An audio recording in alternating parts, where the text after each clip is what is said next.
ভাত নিয়ে বসে পড়েছি, গরম গরম ধোয়া ওঠা ভাত। এই যে হ্যাঁ, কি ধোয়াতে দাও।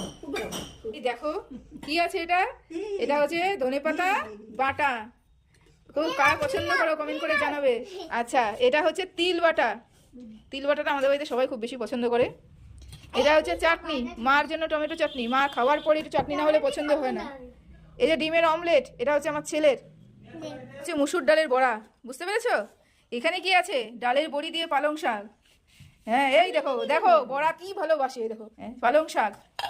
এখানে আছে ডাল, একদম ধোয়া উঠছে। আর এখানে লাস্ট রুই মাছের ঝোল, আলু আর ফুলকপি দিয়ে। তাহলে এতগুলো সবজি রান্না হলে পরে খাওয়া কি কম হবে? তো ভাত তো বেশি খেতেই হবে। তাহলে ওয়েট কোথার থেকে কমবে? আমাদের ওয়েট আরো বাড়বে। এই যে তোমাকে যে ডিম দিলাম, তুমি যে মাছ খাবে না বললে, তোমাকে যে ডিম দিলাম, এখন তো বড় মাছটা বেছে নিচ্ছ তুমি। কি ব্যাপারটা কি তোমার?